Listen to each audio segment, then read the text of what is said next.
ഇത്രയും വയസ്സായിട്ടും ഇന്ദ്രൻ ഇപ്പോഴാണോ കെട്ടാൻ നേരമായത്? അതിനെന്താ ശാരദേച്ചി, ഓനിപ്പോഴെങ്കിലും കെട്ടിയല്ലോ. ഓൻ്റെ അച്ഛൻ മരിച്ചപ്പോൾ മുതൽ തുടങ്ങിയതല്ലേ ഓൻ്റെ കഷ്ടപ്പാട്. അത് ഈ നാട്ടിലെ പുല്ലിനും പൂച്ചയ്ക്കും വരെ അറിയാവുന്നതല്ലേ. അതന്നെ സൈനത്ത് പറഞ്ഞത് നേരാ. ഓൻ്റെ ഇളത് 3 2 പെണ്ണും ഒരാണും. ആ 2 പെൺകുട്ടികളെയെല്ലാം നല്ല രീതിയിൽ തന്നെ കല്യാണം കഴിച്ചു വിടുകയും ചെയ്തു. മൂത്താളെ കെട്ടിയതൊരു ഗൾഫുകാരനെ. ഒരു തരി പൊന്നു പോലും ആ ചെക്കൻ സ്ത്രീധനം വാങ്ങിയിട്ടില്ല. ഇപ്പം 4ലും 1ലും പഠിക്കുന്ന കുട്ടികളുമുണ്ട്. മൂത്തത് പെണ്ണും ഇളയത് ആണും. ആ അതേ നീ അവിടെയും അല്ലേ അമ്മായിയമ്മയും നാത്തൂന്മാരൊക്കെ. ഇന്ദ്രൻ്റെ കഷ്ടപ്പാടുണ്ടോ എന്തോ, അവിടെ നല്ല സുഖമാണ്. അത് ഭാഗ്യം പറയും ചെയ്യും.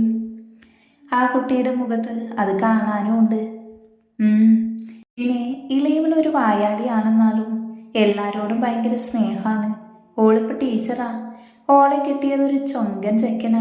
എൻ്റെ മോള് പറയും ഏതോ സിനിമാ നടൻ്റെ പോലെയാണെന്ന്. ആ പറഞ്ഞത് സത്യം തന്നെയാ. ഓനും പഠിക്കുന്ന സ്കൂളിലെ വാദ്യരാണ്. അങ്ങനെ കണ്ട് ഇഷ്ടപ്പെട്ടു ഇവിടെ വന്ന് ചോദിച്ചതാ. അന്വേഷണമൊക്കെ കഴിഞ്ഞപ്പോൾ നല്ല തറവാട്ടുകാരും അമ്മയും അച്ഛനും ഒരു അനിയനും അടങ്ങിയൊരു കുടുംബം. ചെക്കനാണെങ്കിൽ ഒരു സഖാവും പോരെ. പിന്നെ ആ അനിയൻ ചെക്കൻ ഭാഗ്യേച്ചിയുടെ ഇളയ മോനില്ലേ, ആ നരുന്തു ചെക്കൻ. ആ ചെക്കൻ്റെ ഒപ്പാണ് പഠിക്കുന്നത് പോലും. ആ അത് ഞാനും അറിഞ്ഞു. അല്ല സുശീലേച്ചി, നിങ്ങളെ വീടിൻ്റെ അടുത്ത് തന്നെയല്ലേ ഇന്ദ്രൻ പെണ്ണുകൊണ്ട് വരുന്നത്? എങ്ങനെ കുട്ടി കാണാൻ ഒരു മെനയൊക്കെ ഉണ്ടോ? നമ്മളെ ഇന്ദ്രൻ ഒരു ചൊങ്കനല്ലേ, അപ്പോൾ അതിനെ പറ്റിയത് വല്ലോ ആണോ? ആണെന്നോ? ഒരു മാലാക് കൊച്ച്.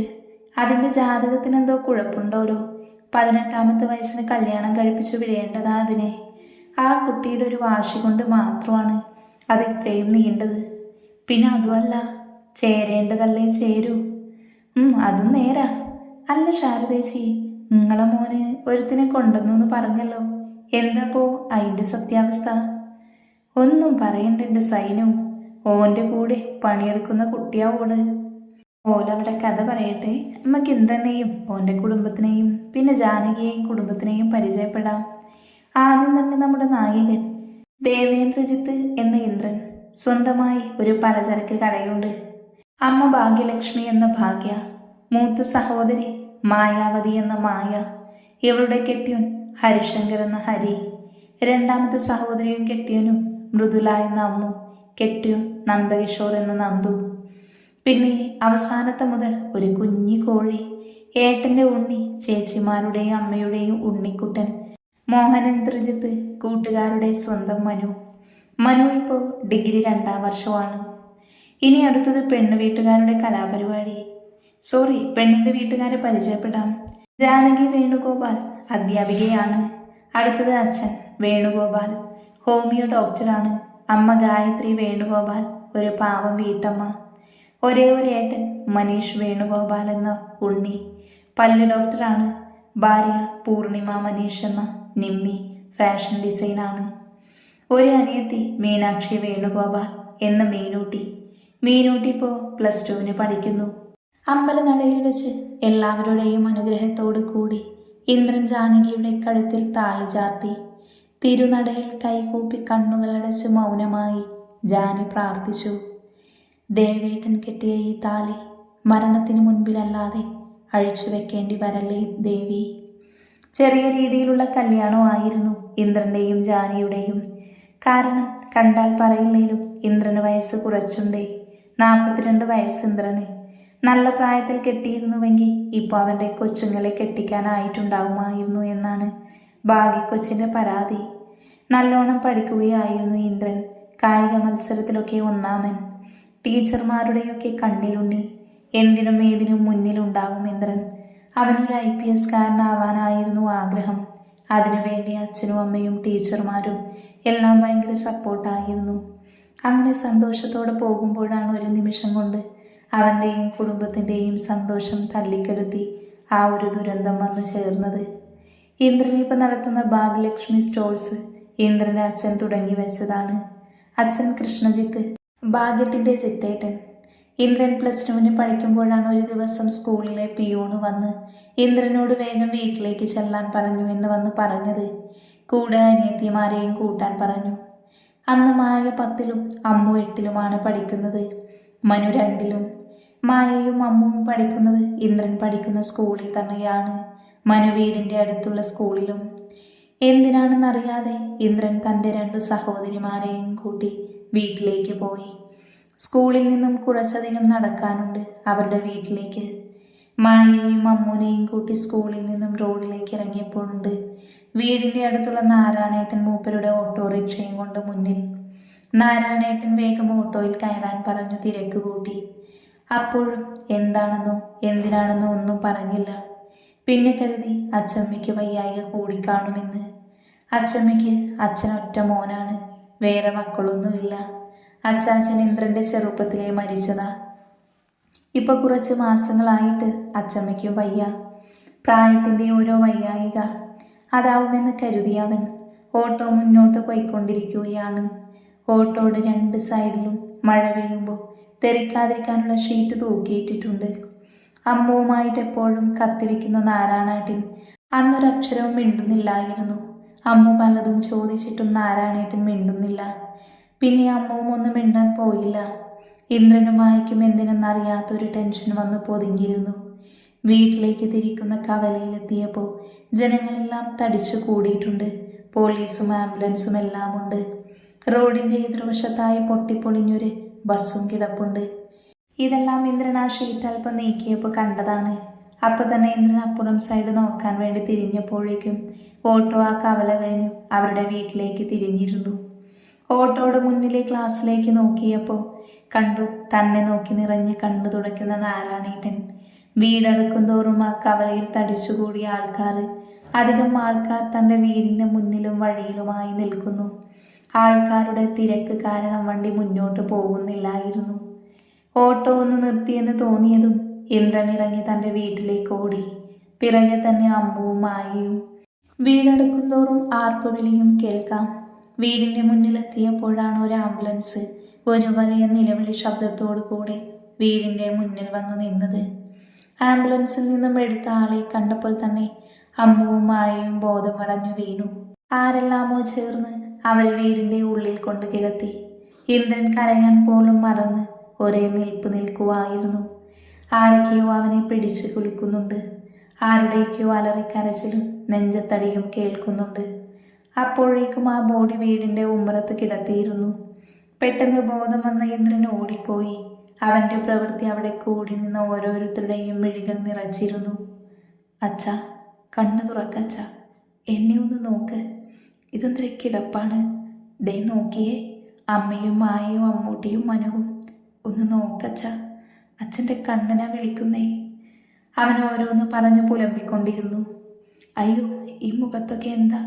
ദേ അച്ഛൻ്റെ ഭാഗ്യപ്പെട്ട് കാണണ്ട. ഇത് മതി കരഞ്ഞു വിളിച്ച് നമ്മളിന്ന് പട്ടിണി കിടക്കാൻ.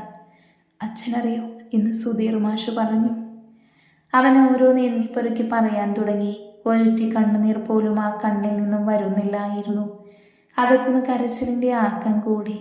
പുറത്തു നിന്നവരുടെ ഓരോരുത്തരുടെയും കണ്ണു നിറഞ്ഞു. മോനെ, ആ കാതറിക്ക നോക്ക്, അച്ഛൻ കിടക്കുന്നത്. അച്ഛൻ്റെ മുഖത്തൊക്കെ നോക്ക്. മോനെ, അച്ഛനെ അടക്കം ചെയ്യാറായി. മോന് പോയി കുളിച്ചിട്ട് വന്നേ. മോന് വേണ്ടേ അച്ഛൻ്റെ കർമ്മങ്ങളൊക്കെ ചെയ്യാൻ? പോയി കുളിച്ചിട്ട് വാ. ആ, ഞാൻ കുളിച്ചിട്ട് വരാം. അച്ഛനെ ഇവിടുന്ന് കൊണ്ടുപോകരുത്, ഞാനിപ്പോൾ വരും.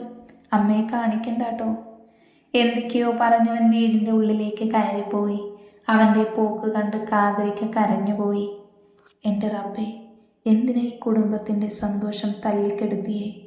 ഈ കിടക്കുന്നവന് പകരം എന്നെ കൊണ്ടുപോയി കൂടായിരുന്നു. ആരും ചോദിക്കാനോ പറയാനോ നെഞ്ചത്തടിച്ച് കരയാനോ ആരുമില്ലാത്തതല്ലേ എനിക്ക്. അതും പറഞ്ഞ ആ മനുഷ്യൻ തൻ്റെ ആത്മാർത്ഥ സുഹൃത്തായ കാതൻ്റെ മാത്രം കിച്ചൻ്റെ അരികിൽ പോയിരുന്നു. നീ കാണുന്നുണ്ടോ കിച്ച, നിന്റെ മകൻ തകർന്നത്? നീ കാണുന്നുണ്ടോ നിന്റെ ഭാഗ്യപ്പെണ്ണിൻ്റെ തകർന്നുള്ള ഇരിപ്പ്? നിനക്കൊരുപാട് സ്വപ്നങ്ങളില്ലായിരുന്നു കിച്ച. കണ്ണനെ നമുക്ക് പോലീസിൽ ചേർത്തണ്ടേ? അമ്മൂട്ടിനെയും മായമോളെയും പഠിപ്പിച്ച് വലിയ നിലയിലെത്തിക്കണ്ടേ? പിന്നെ ഉണ്ണിയെയും പഠിപ്പിച്ചൊരു ഡോക്ടറാക്കേണ്ടേ? ഇനി ഈ കുടുംബം എന്തു ചെയ്യുമെന്ന് നീ ആലോചിച്ചിട്ടുണ്ടോ? കാതറിക്ക പൊട്ടിക്കരഞ്ഞുപോയി. കാതലിന് ആരുമില്ലായിരുന്നു. എവിടുന്നോ വന്ന ഒരു തെണ്ടി ചെറുക്കൻ കൃഷ്ണജിത്തിൻ്റെ അച്ഛന് മുന്നിൽ വിഷന്ന് കൈനീട്ടിയപ്പോൾ കൂടിക്കൂട്ടിയതാ കിച്ചൻ്റെ അച്ഛൻ കാദറിനെയും. കിച്ചൻ്റെ അച്ഛൻ മരിച്ചിട്ടും ഒരു വേർതിരിവും കാട്ടിയിട്ടില്ല ഇതുവരെ ആരും. കിച്ചൻ ഒരുപാട് നിർബന്ധിച്ചു ഒരു വിവാഹം കഴിച്ച് കുടുംബമായി കഴിയാൻ. അതിനു മാത്രം കാദർ സമ്മതിച്ചില്ല.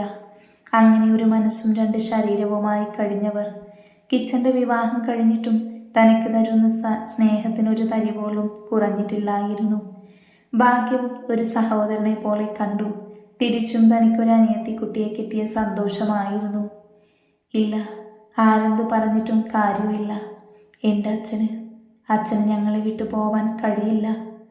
അകത്തുനിന്ന് ഇന്ദ്രൻ്റെ ഉച്ചത്തിലുള്ള സംസാരം കേൾക്കാം. വല്ലാത്തൊരു ഭാവമായിരുന്നു അപ്പോഴവന്. കണ്ണെല്ലാം ചുവന്ന് മുഖം വലിഞ്ഞ് ആകെ ഒരു തരം ഭ്രാന്ത് പിടിച്ച പോലെ. പുറത്തുനിന്ന് മുറുമുറുപ്പ് ഉയർന്നു. അതെ, ബോർഡിങ്ങനെ കിടത്താൻ പറ്റില്ല. കർമ്മങ്ങളൊക്കെ ചെയ്യണ്ടേ? മൂന്ന് പോയി കുളിച്ചിട്ട് വരൂ. പിന്നെ മരണം അംഗീകരിച്ചേ മതിയാവൂ. നമ്മുടെയൊക്കെ അവസ്ഥയും ഇതുപോലെ തന്നെയാവും. ഇതിപ്പോൾ അമ്മയ്ക്കും നിന്റെ സഹോദരങ്ങൾക്കും നീ മാത്രമേ ഉള്ളൂ. അവർക്ക് താങ്ങാൻ വേണ്ടവൻ. ചെല്ല്, പോയി കുളിച്ചിട്ട് വാ. അവൻ്റെ അച്ഛൻ്റെ അനിയൻ മുരളികൃഷ്ണൻ എന്ന മുരളി ഇന്ദ്രനോട് പറഞ്ഞു. ഇന്ദ്രൻ്റെ മനസ്സപ്പോഴും ചെറിയച്ഛൻ്റെ വാക്കുകളിൽ കുടുങ്ങിക്കിടക്കുവായിരുന്നു. ഇനി നിന്റെ അമ്മയ്ക്കും സഹോദരങ്ങൾക്കും നീ മാത്രമേ ഉള്ളൂ. പിന്നീട് നടന്നതെല്ലാം അവിടെ കൂടി നിന്നവരെ പോലും അത്ഭുതപ്പെടുത്തുന്ന കാര്യങ്ങളായിരുന്നു. ഇന്ദ്രൻ കുളിച്ചു വന്ന് അച്ഛന് വേണ്ടി ചെയ്യേണ്ട കർമ്മങ്ങളൊക്കെ ചെയ്ത് അച്ഛനെ അടക്കം ചെയ്തു. അടക്കം ചെയ്ത് കഴിഞ്ഞ് അവൻ വേഗം അകത്ത് കയറി അമ്മയുടെയും തൻ്റെ സഹോദരന്മാരുടെയും അടുത്ത് പോയിരുന്നു. അമ്മയുടെ മടിയിൽ തലവെച്ച് കിടന്ന് പൊട്ടിക്കരഞ്ഞു. ആ അമ്മയും മക്കളും കരയുകയായിരുന്നു. ആരും അവരുടെ അടുത്തേക്ക് പോയില്ല.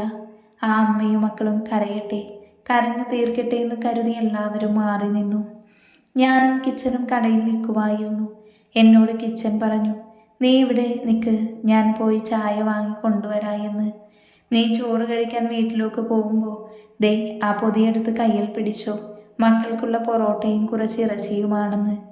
ഇന്ന് കടയിൽ സ്റ്റോക്ക് വരുന്നതാണ്, അതുകൊണ്ട് ഞാൻ വരാൻ വൈകും. ഭാഗ്യത്തിനോട് പറഞ്ഞാൽ മതിയെന്നും പറഞ്ഞ് കടയിൽ നിന്നും ഇറങ്ങി കുറച്ച് മുൻപോട്ട് നടന്നു.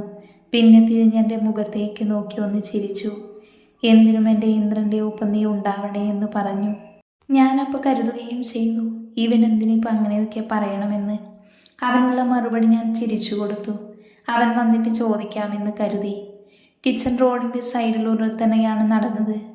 പെട്ടെന്നാണ് ആ ബസ് വന്ന് കിച്ചനെ ഇടിച്ച് ആ ചായക്കടയും ഇടിച്ച് അവിടെയുള്ള മതിലിൽ പോയി ഇടിച്ചു നിന്നത്. ചായക്കടയിൽ ഒരു ഉച്ച സമയമായതുകൊണ്ട് ആരുമില്ലായിരുന്നു. ചായപ്പീടിയ നടത്തുന്ന ബീരാൻ സ്കൂളിലേക്ക് ചായ കൊണ്ട് പോയതായിരുന്നു. ബസ്സിലും തിരക്ക് കുറവാണ്. ഡ്രൈവർ ചത്തോ ജീവിച്ചോ എന്നറിയാതെ കിടപ്പുണ്ട്. ബാക്കിയുള്ളവർ മുറിയും പൊട്ടലും ഒക്കെയായി ഗവൺമെൻറ് ആശുപത്രിയിലുമുണ്ട്. ബസ് നിയന്ത്രണം വിട്ടതാണ്. ഒരു നെടുവീർപ്പോടെ കാദർ പറഞ്ഞു നിർത്തി. നിറഞ്ഞൊഴുകുന്ന കണ്ണുകൾ തുടച്ചു. പയ്യെ പയ്യെ അച്ഛൻ്റെ മരണം ആ കൊച്ചു കുടുംബം അംഗീകരിച്ചു തുടങ്ങി. ഇന്ദ്രൻ അവൻ്റെ പഠിപ്പ് നിർത്തി. അമ്മയും അധ്യാപകരും ഒരുപാട് എതിർത്തു. അവൻ്റെ പഠിപ്പ് നിർത്തിയതിൽ ആര് പറഞ്ഞിട്ടും കേട്ടില്ല. അവൻ തൻ്റെ അച്ഛൻ്റെ സമ്പാദ്യമായ പലചരക്കു കടയിൽ തന്നെ നിന്നു. ഒഴിവു ദിവസങ്ങളിൽ അച്ഛന് സഹായത്തിന് നിൽക്കുന്നതുകൊണ്ട് കച്ചവടം ചെയ്യാനൊക്കെ ഇന്ദ്രൻ അറിയാമായിരുന്നു. അങ്ങനെ മായ ഡിഗ്രിക്ക് പഠിക്കുമ്പോഴാണ് ഒരു ആലോചന വന്നത്. നാരായണേട്ടൻ കൊണ്ടുവന്ന കേസാണ്. മൂപ്പരുടെ ഏതോ ബന്ധത്തിൽപ്പെട്ട കുടുംബം. അച്ഛനും അമ്മയും അച്ഛൻ്റെ അമ്മയും 3 സഹോദരിമാരും ഒരു ഏട്ടനും ചെറുക്കനും അടങ്ങിയ കുടുംബം. ആദ്യമൊന്നുമായി സമ്മതിച്ചില്ലായിരുന്നു. ആരും നിർബന്ധിച്ചതുമില്ല. കാരണം അവളുടെ ജീവിതമാണ്, അവളാണ് ജീവിക്കേണ്ടത്. അമ്മയ്ക്കും ഏട്ടനു വേണ്ടി കല്യാണത്തിന് സമ്മതിച്ചു. പിന്നീട് ഒരു പ്രശ്നമുണ്ടായിട്ട് ഏട്ടൻ്റെയും അമ്മയുടെയും മുഖം ആലോചിച്ച് അവൻ്റെ കൂടെ കടിച്ചു തൂങ്ങി നിൽക്കേണ്ടി വരരുത്. അതുകൊണ്ട് പഠിച്ച് എന്തെങ്കിലും ജോലി നേടിയിട്ട് മതി കല്യാണം. ഇതാണ് മായയുടെയും ഇന്ദ്രൻ്റെയും വാദം. പിന്നീട് ചെക്കൻ മായയെ കണ്ടുപോയി. അവിടുത്തെ അച്ഛമ്മ പറയുകയും ചെയ്തു, കല്യാണം കഴിഞ്ഞ് മായമോൾ തുടർന്ന് പഠിച്ചോട്ടെ എന്ന്. കല്യാണം കഴിഞ്ഞ് 1 മാസം കഴിഞ്ഞ കുട്ടന് ഗൾഫിൽ പോവണം. മോൻ 2 മാസത്തെ ലീവിന് വന്നതാണെന്ന്. ആലോചിച്ച് പറയാമെന്ന് പറഞ്ഞ് അവരെ മുഷിപ്പിക്കാതെ പറഞ്ഞു വിട്ടു. അന്ന് രാത്രി ഇന്ദ്രൻ കടയിലെ കണക്കെഴുതുമ്പോഴാണ് മായ ഇന്ദ്രൻ്റെ അടുത്ത് വന്നത്. ഈ കല്യാണത്തിന് അവളുടെ സമ്മതം അറിയിക്കാൻ വേണ്ടി. അവൾ സമ്മതിക്കാൻ കാരണം തന്നെ അവർ സ്ത്രീധനമായിട്ടൊന്നും ചോദിച്ചില്ല എന്ന് തന്നെയാണ്. അങ്ങനെ മായയുടെ സമ്മതം അറിഞ്ഞതോടെ ബാക്കിയുള്ള കാര്യങ്ങളെല്ലാം പെട്ടെന്നായിരുന്നു. 2 മാസം കൊണ്ട് തന്നെ അവളുടെ നിശ്ചയവും കല്യാണവും നടന്നു. ഇപ്പോൾ അവൾ സന്തോഷത്തോടെ ജീവിക്കുന്നു. അടുത്തത് അമൃത. അവൾ +2 കഴിഞ്ഞ് TTC ആണ് എടുത്തത്. കോഴ്സ് കഴിഞ്ഞു ഒരു സ്കൂളിൽ ട്രെയിനിയായി കയറി. ആ സ്കൂളിലെ അധ്യാപകനാണ് നമ്മുടെ അമ്മൂൻ്റെ നായകൻ. അവൻ അവളെ കണ്ട് ഇഷ്ടപ്പെട്ടു. അവൻ്റെ വീട്ടിൽ ചെന്ന് കാര്യം പറഞ്ഞു. അച്ഛനെയോ അമ്മയെയും കൂട്ടി അവളുടെ വീട്ടിൽ പോയി പെണ്ണ് ചോദിച്ചു. അവർക്കും സ്ത്രീധനമായിട്ടൊന്നും വേണ്ട എന്ന് പറഞ്ഞു. അവൾക്കും ഇഷ്ടക്കുറവൊന്നുമില്ല. അങ്ങനെ ആ വിവാഹം അത്യാവശ്യം നല്ല നിലയിൽ തന്നെ കഴിഞ്ഞു. ഇനിയിപ്പോൾ മനുവിൻ്റെ പഠനമാണ്. കുറച്ച് കോഴിത്തരമുണ്ട് എന്നേ ഉള്ളൂ. നല്ലോണം പഠിക്കും, നല്ലോണം പാടുകയും ചെയ്യും. അങ്ങനെ പെങ്ങന്മാരെ കെട്ടിച്ചു വിട്ട് അനിയനെ പഠിപ്പിച്ച് അമ്മയെ നോക്കി നിൽക്കുമ്പോഴാണ് കാതരയ്ക്ക് ഇന്ദ്രൻ ഒരു ആലോചനയുമായി വന്നത്. അന്ന് ആ പുരാവൻ തിരിച്ചു വെച്ചില്ല എന്നേ ഉള്ളൂ. മായയും അമ്മുവും ഒരുപാട് പറഞ്ഞു. അമ്മൂൻ്റെ ഒരു കൂട്ടുകാരിയാണെന്നും ടീച്ചറാണെന്നും ഇപ്പം അമ്മൂൻ്റെ കൂടെ തന്നെ വർക്ക് ചെയ്യുന്നു എന്നും പറഞ്ഞു. അവസാന ശ്രമം എന്നോണം ഭാഗ്യക്കൊച്ച് തിന്നാതെയും കുടിക്കാതെയും ഇന്ദ്രനോട് മിണ്ടാതെ കിടന്നു. അങ്ങനെ ഒരു ദിവസം ഭാഗ്യക്കൊച്ച് BP കുറഞ്ഞ് തലകറങ്ങി വീണു. അന്ന് അമ്മ ഉണ്ടായിരുന്നു വീട്ടിൽ. ഏട്ടനെ വിളിച്ച് ഹോസ്പിറ്റലിൽ എത്തിച്ചു. അങ്ങനെ അമ്മയുടെ കണ്ണുനീരിൽ ഇന്ദ്രൻ വീണു. കല്യാണത്തിന് സമ്മതിച്ചു. അപ്പോൾ ഇന്നായിരുന്നു കല്യാണം. ജാനകിയുടെയും അവളുടെ സ്വന്തം ദേവേട്ടൻ്റെയും. അമ്പലത്തിൽ നിന്നും താലികെട്ട് കഴിഞ്ഞ് അച്ഛൻ്റെയും അമ്മയുടെയും ഏട്ടൻ്റെയും അനുഗ്രഹം വാങ്ങി നിമ്മിയെയും മീനൂട്ടിയെയും കെട്ടിപ്പിടിച്ച് കുറച്ചു നേരം അങ്ങനെ നിന്നു. നിമ്മിയുടെയും മീനുവിൻ്റെയും കണ്ണ് നിറഞ്ഞിരുന്നു. ജാനി വേഗം നിറഞ്ഞ കണ്ണ് ആരെയും കാണിക്കാതെ ആരെയും തിരിഞ്ഞു നോക്കാതെ ഇന്ദ്രൻ്റെ കൂടെ കാറിൽ ചെന്ന് കയറി. അവരുടെ കൂടെ കാറിൽ അമ്മുവും നന്ദുവുമായിരുന്നു ഉണ്ടായിരുന്നത്. നന്ദുവാണ് ഡ്രൈവ് ചെയ്യുന്നത്. അമ്മ എന്തൊക്കെയോ പറഞ്ഞ് ജാനിയുടെ മൂഡ് മാറ്റാൻ നോക്കുന്നുണ്ട്. ഇന്ദ്രൻ പുറത്തേക്ക് കണ്ണു നട്ടിരിക്കുവാണ്. ഇടക്ക് നന്ദുവും കൂടുന്നുണ്ട് അവരോട് സംസാരിക്കാൻ. ജാനി പോകുന്നത് നോക്കി അവളുടെ അച്ഛനും അച്ഛൻ്റെ നെഞ്ചിൽ ചാരി കണ്ണുനീർ വാർത്ത് അമ്മയും നോക്കി നിന്നു. അടുത്ത് തന്നെ മനീഷും അവൻ്റെ ഒരു ഭാഗത്ത് നിമ്മിയും മറുഭാഗത്ത് മീനുവും ഉണ്ടായിരുന്നു. 3 പേരുടെയും കണ്ണു നിറഞ്ഞിരുന്നു. പക്ഷേ അത് സന്തോഷ കണ്ണീരായിരുന്നു.